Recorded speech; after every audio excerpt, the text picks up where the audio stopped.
Answer!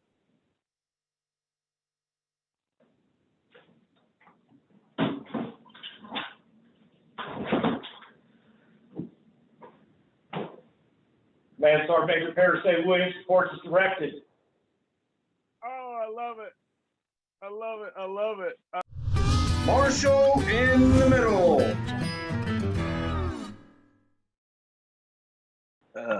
iPhone is coming in.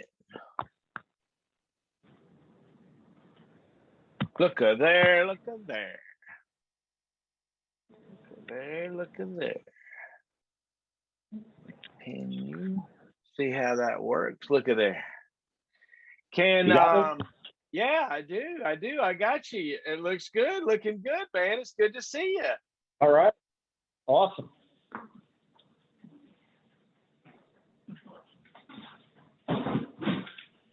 Yeah, I still want to try to get the computer to work. Isn't that kind of confounding when something isn't quite right? It's like, oh, what in the world? And then you definitely want to get it fixed, don't you? Oh, I know, right? Yeah, that's the way things work. Yeah, it's all good. So, hey, Sergeant Major, it's good to see you. You look like $1 million. You look great. What's going on in your world? I'm doing good. How are you? Oh, yeah, I'm doing great. Absolutely great. I've been doing these, heroes I know, and it's really been, I don't know. It's just been like the time of my life. I've really enjoyed it, talking to people and catching up and telling the old stories, trying to get them out before we all get sick and die, And yeah, I watch them all. Oh, do you? Yay! Thank you.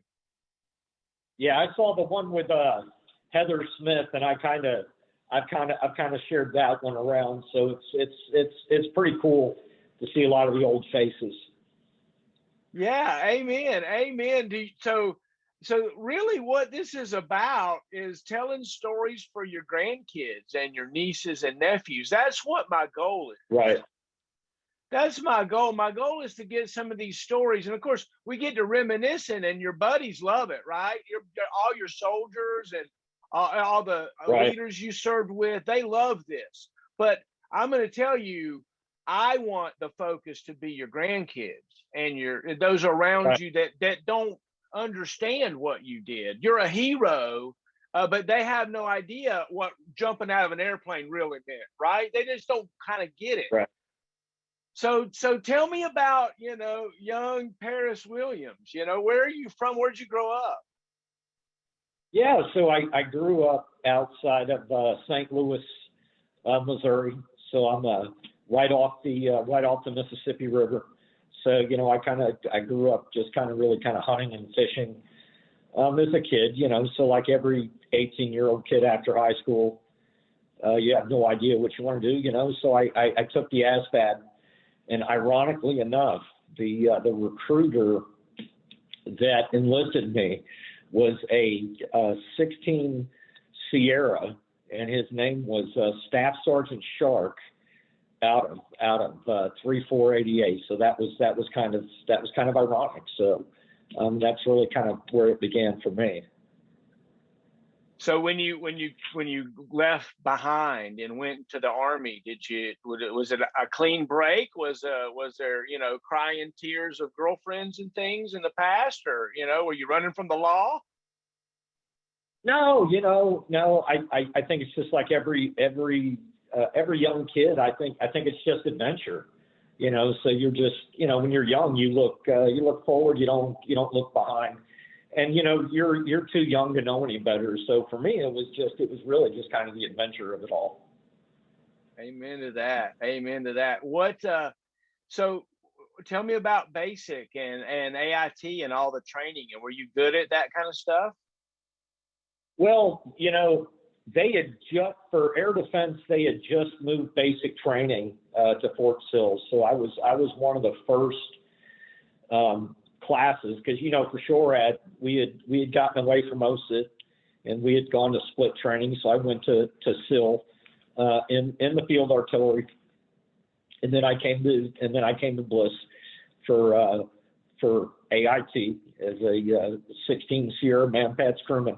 And then ironically enough, both of my drill sergeants back in Riddick were both old Sky Strikers. So I guess it was meant to be. But, Riddick, I could never get rid of Riddick because he followed me to Drum and Germany. So I actually knew him as a platoon sergeant for a lot of years. So that was kind of cool. Were you good at marching and shooting and drinking canteens and all this stuff? I think I was probably average, because unfortunately for many years, any organization I was in, I was always the smallest guy, 5'5", and 100 pounds, So as life would have it, I spent more than half of my career in light infantry and airborne organizations. But early on, it was just kind of a struggle, just being so small compared to everybody else. So you've got to work that much harder, I think, than the average person. So I think initially I wasn't that good, but I think as I started finding success, I really just kind of built on that over the years. So Burnley has a nickname for you. Oh, I'm sure Stephen does. Yeah, I think he calls you Safety Wire and Lanyard. Is that right? Yes. Okay.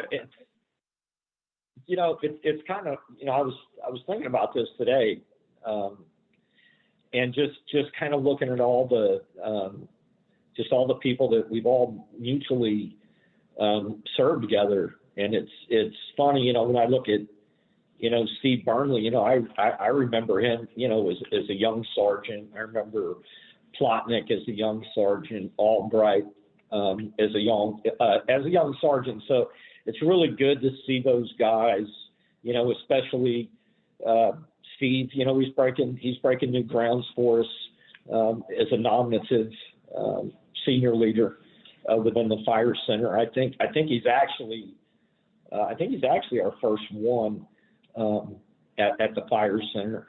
I could be wrong. And then Gary Plotnick, he went on to the AAMDC in Germany, and then Paul Albright with 11th Brigade. So it's just kind of cool to see those guys do so well, because they're awesome, talented leaders. Yeah, Burnley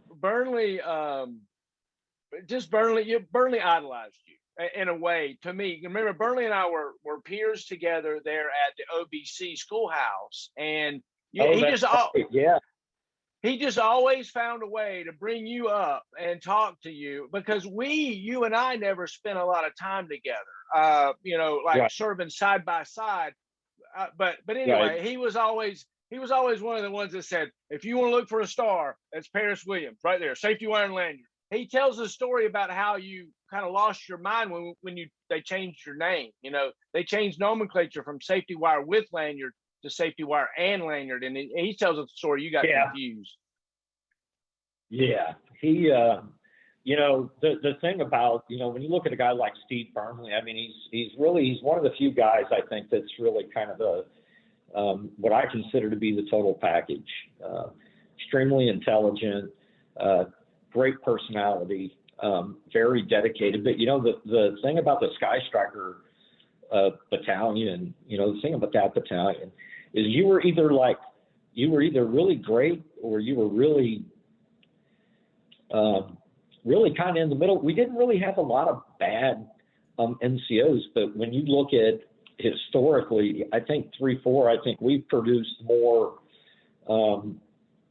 first sergeants and sergeant majors, I think, than any battalion in the branch. So kind of looking back over the years, to look at where Plotnick and Albright and where those guys went, it was no shock to me, because they were just that good of NCOs. So Tell me about your mentors. Who is it that you know slapped you around a little bit behind the Connex? Well, when I we came in the Army about the same time, but so I came in the Army in late '88, and it's kind of a weird time. Left Fort Bliss, got assigned to 362 up at Fort Drum. Brand new battalion, had just activated. It was a Stinger, PIVAD, 12 Vulcan battalion, three Vulcan platoons, Stinger platoon, 4 platoon Stingers, Desert Storm hits, it finishes, Grand Rudman starts, and I remember going out to formation, and in those days, you remember we had purse ranks, you didn't have AKO.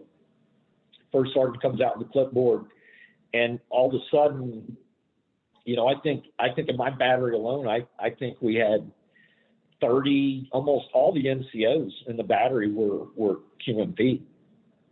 It was a really strange, weird time. I got promoted, pretty fast to sergeant after that, but I was a sergeant forever when we all, we morphed from 16 to 14 series, and as an old Stinger guy, we got all the Shaft guys, a lot of Vulcan guys, a lot of Hawk guys, and we got stagnated to staff sergeant. But for me, I think I didn't really, honestly, I went to Drum, 10th Mountain, and I got there as a private, left there as a sergeant, went to Germany. I was in the Allied Mobile Forces Light Infantry Platoon for a while. And then I went to a Bradley battery, but I really, honestly, I didn't come into my own until actually I got to 3-4, because 3-4 was my third duty station coming out of Germany. Got to 3-4 in '95. Went to Alpha Battery. There were guys like Chavez and Welton and Cuppers and those guys. So that's really kind of when I kind of came into my own, because everywhere I'd been, I'd always kind of been the little all-star, and I kind of got lazy. And then when I got to 3-4, you really had to bring your A game. So I think just getting to 3-4, with Sergeant Major Adams, First Sergeant Lucier, First Sergeant Chavez, Edwards, Brigadier General Woods, Brigadier General Seward, Mark Holler, Mike Trolom, just being around those guys, it just made you better. So for me, I think I got to where I was just because I was just surrounded by just so many gifted leaders, and I think over time, I think that definitely rubs off on you. But I owe everything to just the leaders of 3-4 and just coming up, with Plotnick and Albright and Steve and those guys. It was probably the best time in my career. Plus Rob Maggott, I can't forget Maggott. Just great times. So tell me about what it's like to be a sergeant. Did you notice a difference between like being a specialist and being a sergeant? Well, I didn't realize it until I got to Germany, because I was at 362, I was at Drum from the time I was a private. You come up with your peers, and obviously, we don't all get promoted at the same time, but I didn't, and I think I had been a sergeant at 10th Mountain for probably about 8 or 9 months, but I never really felt like an NCO, just because I had just been there for so long and just had known everybody. So, once I got to Germany, and, a few folks had known me, but for the most part, nobody knew me. They just knew me as Sergeant Williams. They didn't know me as, the kid that got there as a private. So really, Germany was really the first chance that I really realized, what being an NCO, and where I got to be an NCO, because I didn't really get to really live up to my potential at drum. It's just natural, when you're in a unit for too long, you just get stagnant. So it was a good time. So do you remember like going out to the field and staying in the woods and being dirty and nasty and, going hours? That was back in the RTEP days. We'd go out for 72 hours, remember that stuff? Oh, yes, it was, and it was kind of funny. It was kind of ironic, because I was actually at the 10th Mountain Division. I was actually at 10th Mountain Division twice. And the thing about, and you were at JRTC and you've been around the block, for 10th Mountain, was always the little kid in the Corps, and they always had to prove themselves. So the thing about being at Fort Drum, I mean, we lived in the field. But ironically, the only time we went to field in the summer was during our JRTC or our NTC rotation. Other than that, the Guard had all of our ranges during the summer, and we didn't get to train till the winter. And then in Germany, I remember being in the field 100 days out of the year or so, in Hohenfels and doing gunnery up in Graf. So definitely spent my time in the woods, and I loved it. It's where I learned my craft. It's where you take air defense principles, priorities, and guidelines, and you take some soldiers and you take that knowledge and experience and you employ them in the field. So yeah, it was definitely a good time. Tell me about jumping out of airplanes. Do you enjoy it? Is that something you really like to do? When I was younger, I enjoyed it. But when I went back the second time, it was not. I'm going to tell you a story. Not many people know this story. I graduated the Sergeant's Major Academy, and I was actually going to go to Fort Bragg, and I was going to be one of the Op Sergeant Majors. Orders got changed, and I deployed 3-3 ADA Task Force CRAM, and I was in Iraq, and I got a very interesting phone call from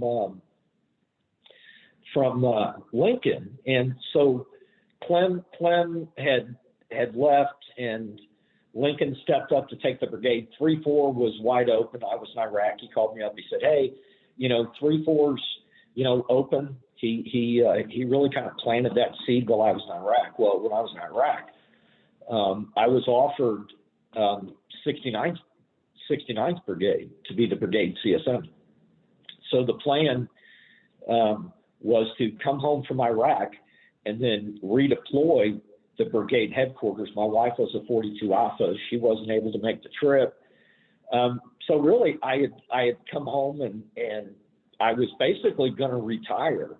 And I had just got out of the Sergeant Major's Academy, and Sergeant Major Rowland, he stepped in. He was a big part of me getting 3-4, but going back to 3-4 and just being on status again in my 40s was brutal. Plotnik was on status again. Albright, Lincoln was on status. Maddox. So just a bunch of old guys just jumping out of planes. But yeah, it was painful.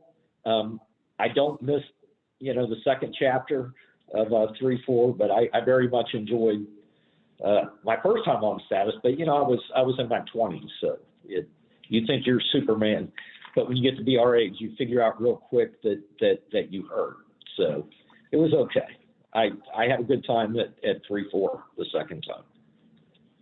Tell me a young man's story. Tell me maybe one time you bit off too much, or maybe you got in trouble, or maybe your testosterone got a little bit too much of you. Tell me about a time, what did you get yelled at or spanked or something?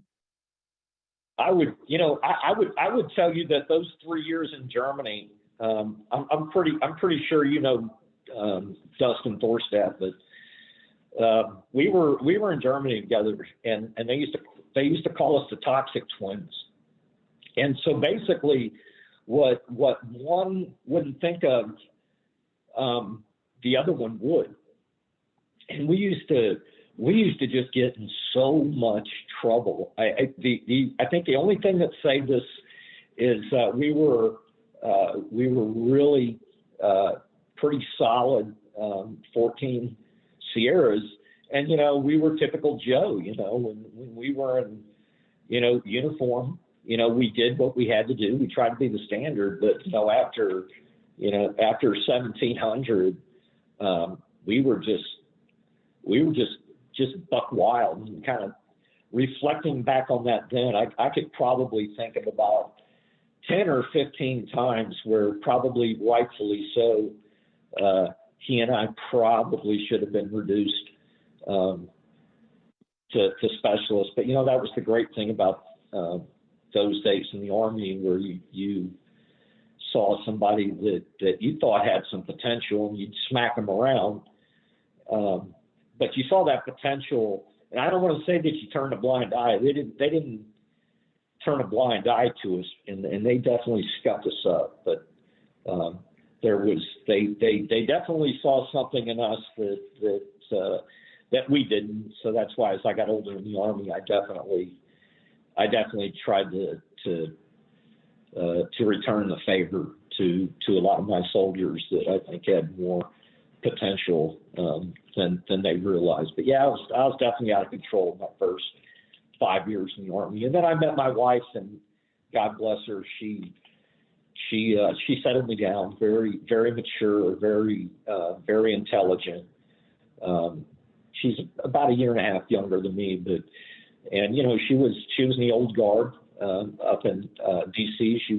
She worked for HRC up in Virginia, but just very grounded. She kind of grounded me and kind of settled me down. And that's really kind of when my career, I think, took off, is when I met my wife. So I think without my wife, I probably would have been administratively separated or something. So God bless her. Amen. Well, I want to interview her too, right? I would love to. Oh yeah. Okay, good. Yeah, she's awesome. So tell me about family. Brag on family for a minute. You just bragged on your wife. Continue on. Tell me more about who loves you and who you love that are around you. Yeah, so I'm pretty fortunate. I've got my two older girls. One's a nurse, and then my other daughter, she works at a bank. Both homeowners, both have done very well. And then I have my youngest daughter, so I'm officially a grandfather now. Nolan's about 9 months old.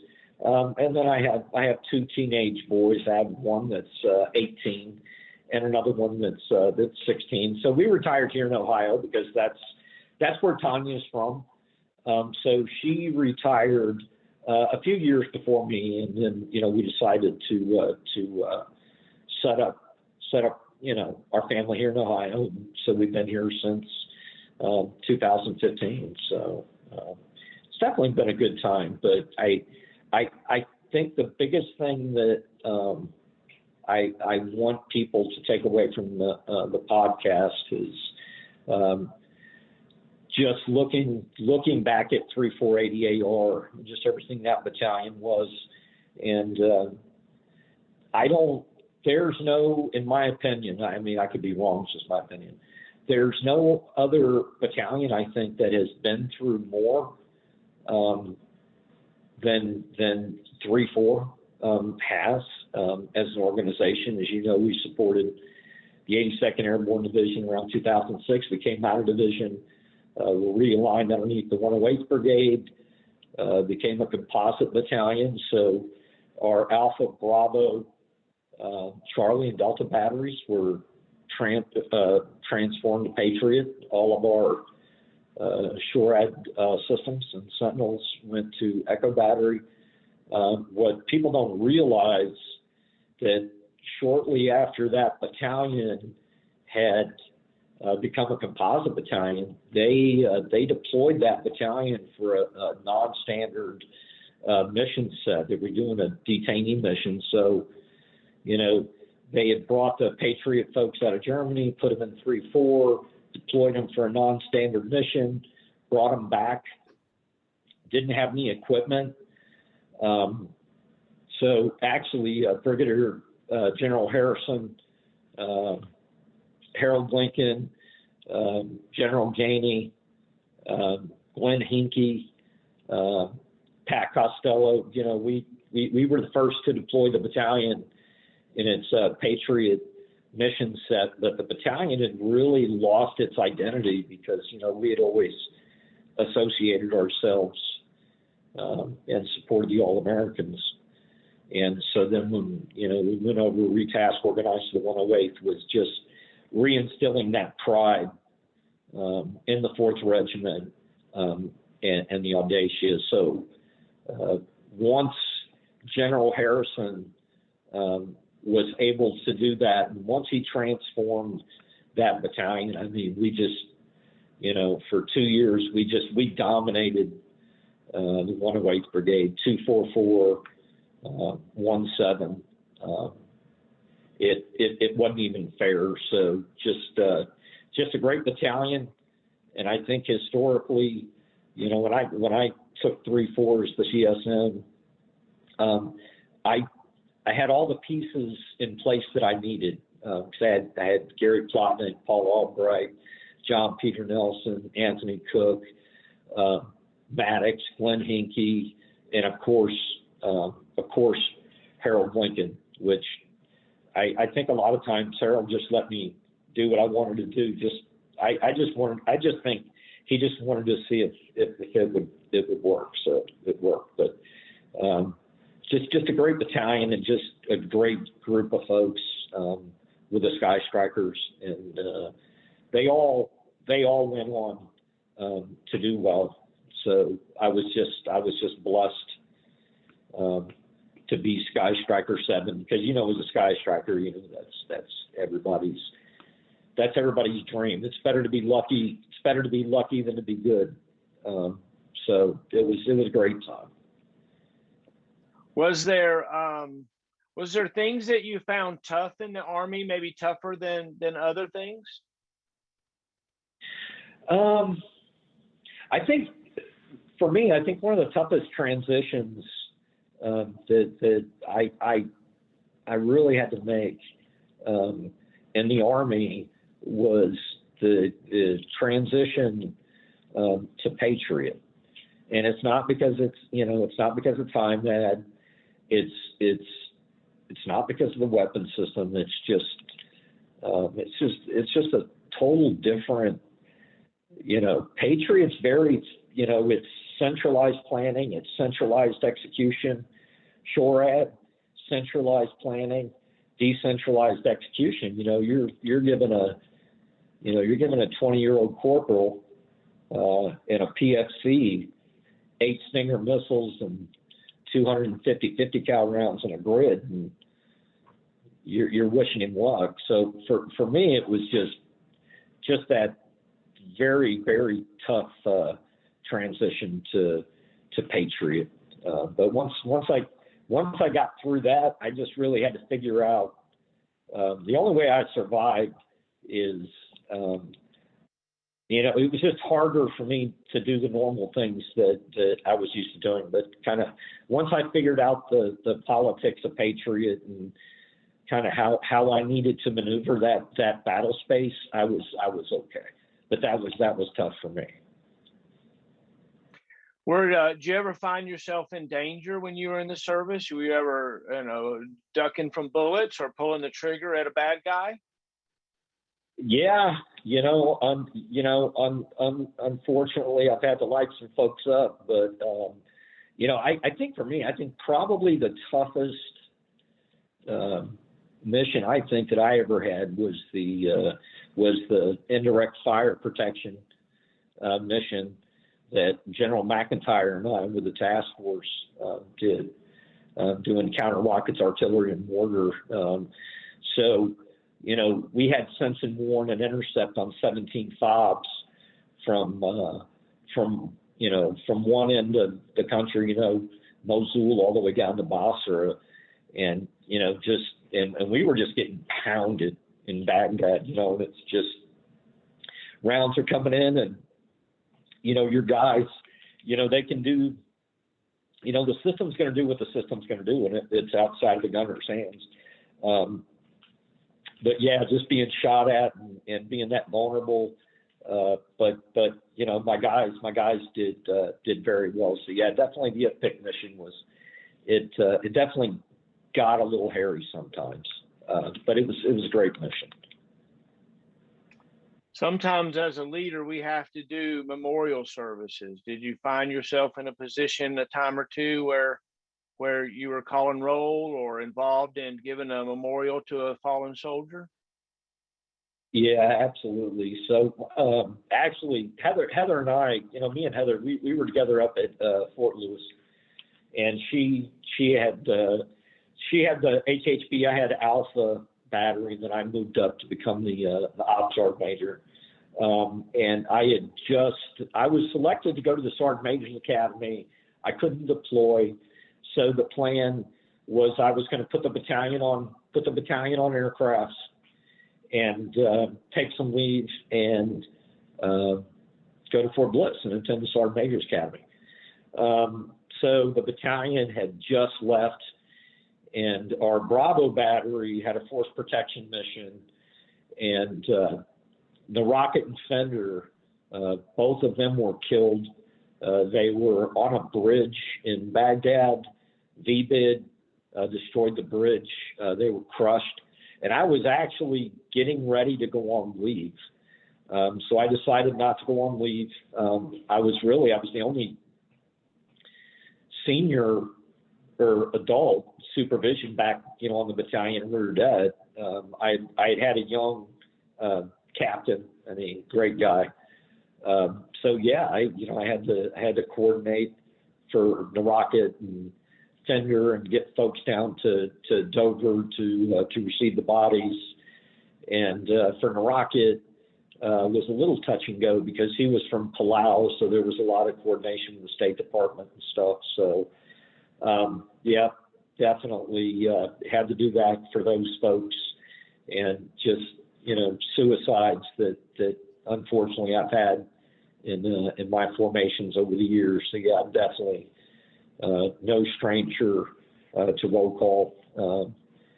One of my first sergeants had actually had flak in my task force, and I brought him to 3-4. And then when I was a commander at the Sergeant Major's Academy, he had PCS to the ACRC unit on Bliss, and while he was there, he had passed away from heart issues, and I had to get his eulogy. So yeah, it's definitely had some tough times, but they were great guys, great Americans, and I wouldn't trade it for anything in the world. I'm just glad that I was able to be a part of it. So, amen. So, all right, you got to go back and you got to live 1 year over again. Where's it going to be? Well, tell me about how you're going to go back and do that deployment, or do that time, or do that whatever in the Army again. Man, I have a million of them. So, but I want to go back to, I think one, I was a first sergeant, and I was a first sergeant on 7 Patriot. HRC calls me. They're going to restation 5-5 from Korea to Fort Lewis, and HRC asked me. They said, "Hey, do you want to go to Fort Lewis, be a first sergeant, restation the battalion?" I said, "Absolutely." So in 60 days, I was gone. It was tough because for a long time I was the most senior guy there. So I'm literally building the battalion. I'm building platoons. I'm building batteries. But I had Heather Smith, Brian Damron was there. Rob Maggot was there. I've never worked with so many talented first sergeant, Scott Pinkham, he was there. It's the only battalion that I've been in that we just had so many talented, I mean, those guys as first sergeants were so talented. And they really took care of me. So if there was something that I wasn't doing right, or if I needed help, they were all a phone call away. I mean, so for those 2 years at Lewis, I mean, Smith, she should be like a tax write-off for me, because I swear to God, for those 2 years, she basically lived with me and Tanya. But that was a great time, just building that battalion from nothing, training it. You know, that battalion had only been on site for 18 months, and you know, we transformed it from a Bradley battalion to an Avenger battalion to a CRAM battalion, and deployed it. So just a lot of amazing leaders that went on to do very well in the branch. So it was a good time. So you, much like I, watched the Army change. We came in the 80s, and at a time when, you know, look, the drill sergeant wasn't beating you up, but it wasn't too far from it, you know, as far as cussing you out and in your face and calling you names. And we've come up, you know, a long way. Tell me about how you've seen the Army change. For me, I really saw the Army just do a complete paradigm shift. Was probably around 2003. You know, at that point, we'd been in Afghanistan for a year and a half, and you know, I tell people all the time, you know, guys like me and you, Vietnam really hadn't been over that long. I mean, 13, 14, whatever years. Because the Army was broken after Vietnam. And, you know, the war on terror, like wars do, you know, they broke our Army. And it's to be expected. You know, we fought, you know, longest sustained conflict in our history with an all-volunteer force. And so now we're paying the consequence of that. I mean, we have war fighters. We are a war-fighting Army, and that's great. But we lost a lot of our skill sets. We forgot, you know, we don't take care of soldiers the way we used to. We don't train the way we used to. NCOs, I don't think they understand their responsibility and the authorities that we have, and it's not their fault. It's just because with the ARFAGEN cycle, everything was cookie cutter. We're going to tell you what your medal is. We're going to tell you what collective training. We're going to tell you everything that you need to do. And we took that out of the hands of the officers, and we took that the training responsibility out of the NCOs.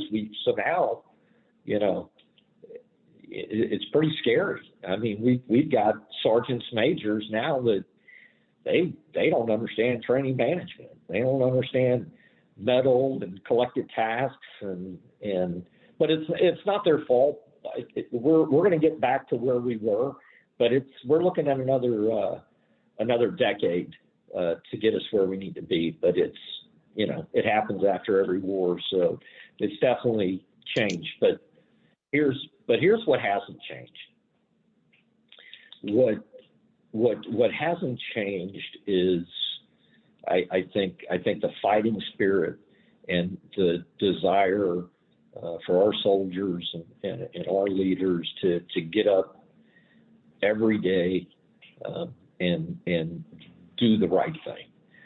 It's just going to take us a while to get back to where we need to be. I think we're on the right path. We definitely have some struggles, but we're going to be okay. It's a long road to get there, I think. Tell me about technology. You watched technology come a long way in the Army. You got the Kevlar with me. Oh man, I'll tell you, man, I mean, for me, I thought the most technologically advanced systems were the KY-57 Vincent and the old ANVRC 46, the 524, and the old sandwich keys on our IFF programmers. Joined the Army. They had the FAR radar. They got rid of the FAR. Took all the Juliets. I used to call them GWBs, guys with binos. Stick them out there on a hilltop. But just to see where the branches come, I mean, and just the Army technology. I mean, remember, I mean, you and I, we grew up with the C-130 and the 141.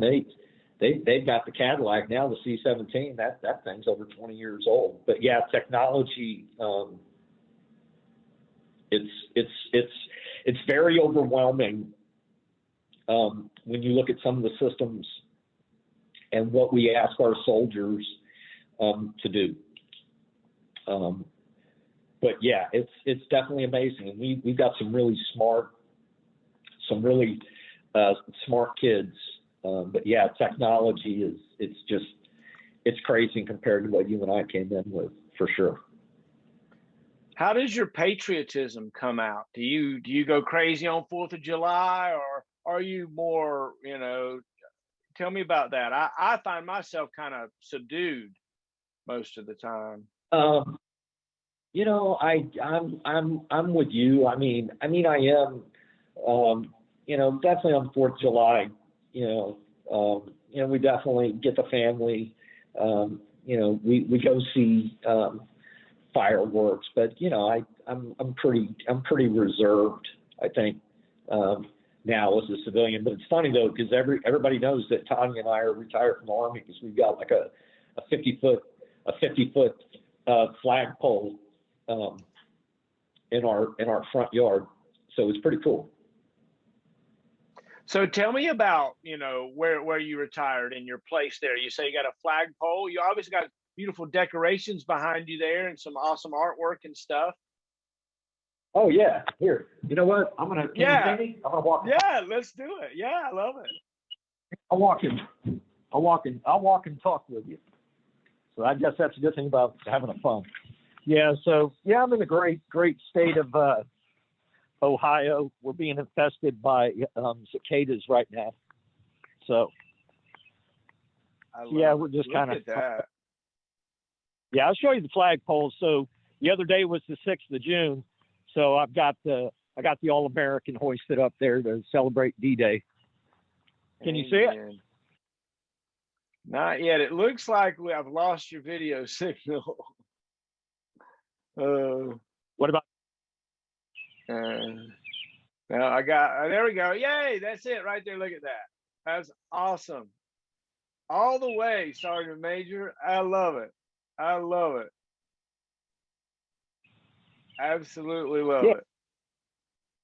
Yeah, so it's kind of funny though, because my wife, she's probably worse than any stop other right there. major. Stop right there. Stay right there. Stay right there for a minute.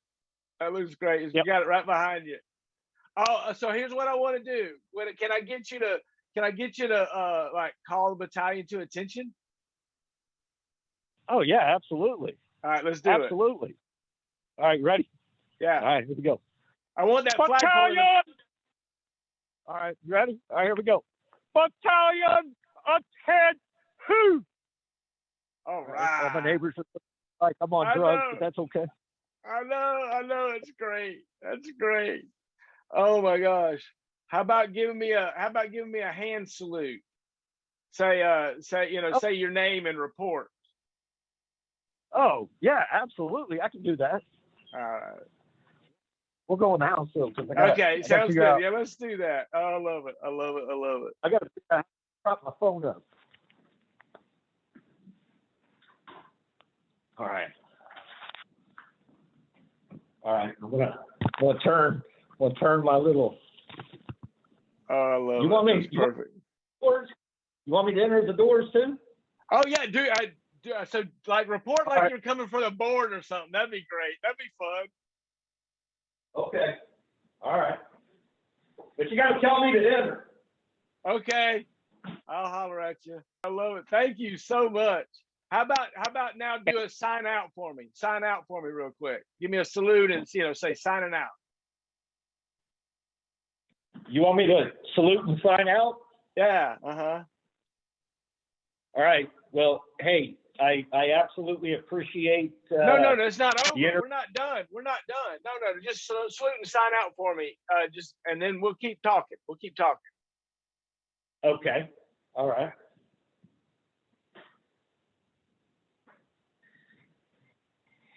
Can you see me? Is that good? Yep, look great. All right. Beautiful. Thanks, Sergeant Major. Absolutely. So, giving a command outside so that your neighbors can hear you. That's the adrenaline rush, right? My heart gets pumping. I love it. Thank you so much.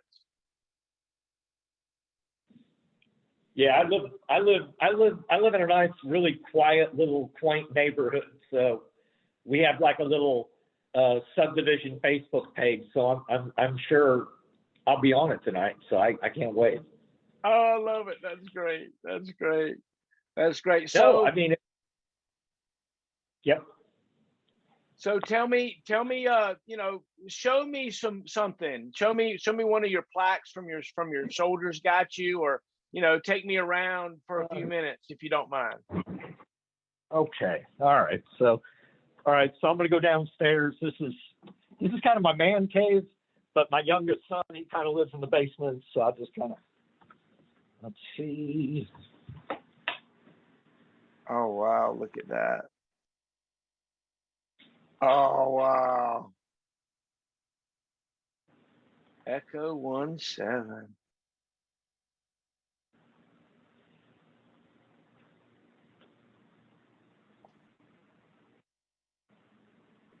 5.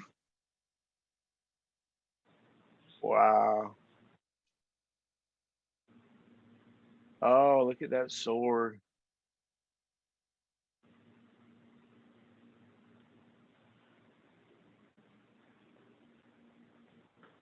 That's awesome, Sergeant Major. Oh my gosh, look at all that memorabilia.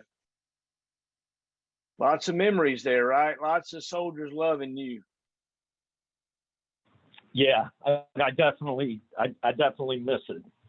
Yeah. You were, you're loved. You are loved like you don't know. It's hard to explain. And you'll see it. You'll notice it when the episode comes out. But it's so cool. You're an amazing guy, and I'm so proud to know you, man. You're a hero. Well, I'm an Irish midget. I should be able to collect Social Security disability because I'm an Irish midget. Oh my gosh, that's great. That's great. I'm going to drink a beer in your honor. Who was the beer in honor of? It's in honor of you. It's a Yingling. Oh, thank you very much. Thank you. Cheers. So, what's your drink of choice if you're gonna have a cocktail with a buddy? What's it gonna be? No, I stick with beer. Just when I drink liquor, clothes start coming off and I start getting arrested. So, yeah, I just stick with beer. What's your brand of beer? The Yingling?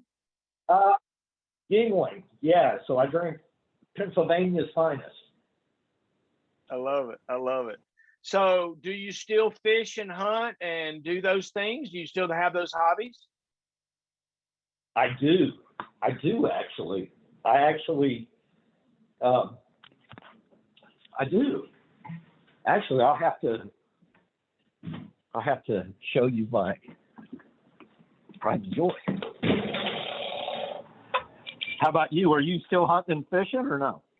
Yeah, so I don't hunt as much lately. I've stopped killing deer so much, but I do a lot of fishing. I live on a lake. I got a boat, that kind of thing.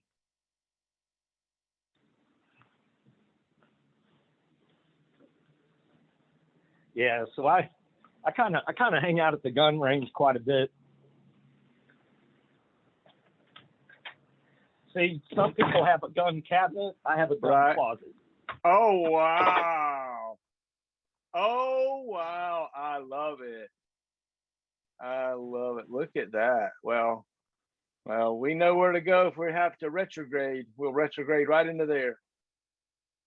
Oh yeah, man. I can support a third world army. That's awesome. That is awesome. Thanks for sharing. So do you do a lot of Yeah, shooting? I do. About 2 or 3 times a week. Where do you shoot? It's got an indoor range right down the road. So I'm a annual member. So I just kind of shoot. That's Passes the awesome. time. Amen. I mean, when you can find ammo. Yeah. So what's your favorite zombie killing caliber? Probably 7.62 by 51. Probably, probably the 308. But all my stuff's big caliber stuff. 308, 30-06, 8mm Mauser, so British 303. So yeah, I got all the big caliber stuff. There was a bond between us, as paratroopers that was felt in 3rd of the 4th that I'll Yes. tell you that I never felt anywhere else. Did you feel the same kind of thing being a paratrooper there? Yes. I